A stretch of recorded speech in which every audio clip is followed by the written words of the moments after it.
자, 이번에는 뭐냐? 도도새야. 자, 루프트바페의 화살촉 DO335. 자, 2차 세계 당시에 만들어진 가장 특이한 항공기입니다. 자, 앞뒤로 엔진도 두 개죠. 자, DO335. 동체 앞뒤 엔진과 프로펠러 답차고 있고, 이 기체는 설계 측면에서 봤을 때는 1차 세계 당시에도 사용된 방식이지만 해결이 어려운 여러 가지 문제들로 인해 실전 투입이 어려웠는데, 그중 프로펠러 구동축의 진동과 미세익의 낮은 효율성이었습니다. 자, 그걸 해결한 게 2차 대전에 나온 게 도도새다 이 말이죠. 봅시다. 렛츠고. 도도새. Should someone have a competition for the most unusual aircraft created during World War II, the Dornier 335 File, which means arrow, could surely fight for one of the top places. With an engine and a propeller in both front and rear, this machine was surely exotic to say the least. The layout had actually been used before during the First World War, but it never became popular due to a number of unsolvable issues. Among those issues were the high vibration of the long drive shaft connecting the pushing propeller, and the low effectiveness of the tail surfaces. At the same time, the push-pull configuration offers a number of benefits. The most prominent one is great aerodynamics. With no engine nacelles, there's little area to create additional drag. Other benefits come from having two engines, namely the extra power and reliability. Even with one of the engines lost, this aircraft could keep on flying without suffering from thrust imbalance that forced so many classic aircraft to crash. The first prototype of the Arrow made its maiden flight on the 26th of October 1943 in Friedrichshafen.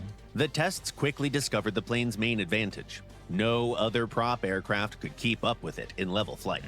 The Dornier 335 could achieve an extraordinary speed of 760 kilometers an hour.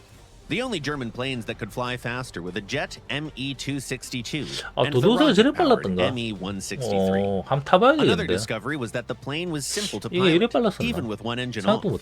The reports stated that the pushing prop of the Arrow gave it more speed than the pulling one, and it could reach a speed of 560, even on a single engine.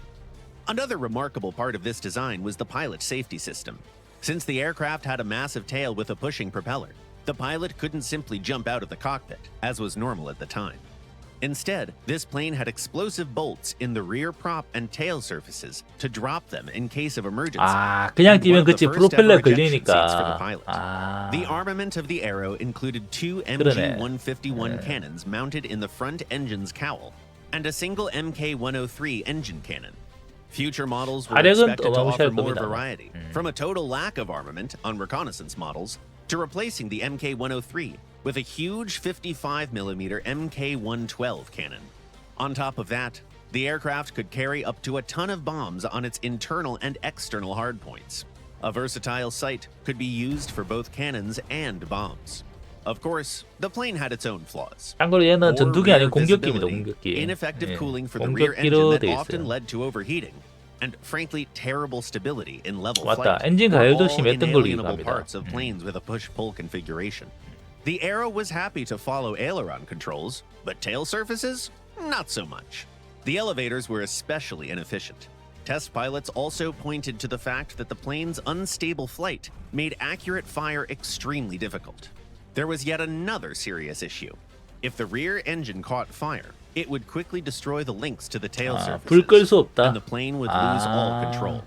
That led to the demise of two test pilots. Naturally, none of this helped the plane in its fighter career, especially when the competition was the Me-262. All in all, 13 units were built before the end of the war. A few dozen more were waiting to be completed when the Allies seized them on the factory floor. The Dornier 335 was one of the fastest prop planes in history, so it was only natural that the Allies wanted to test it. However, it made little sense to push this concept any farther, since jet engines were just around the corner. 제트의 시대가 왔죠. 도도새 생긴 건 개인적으로 마음에 들어요.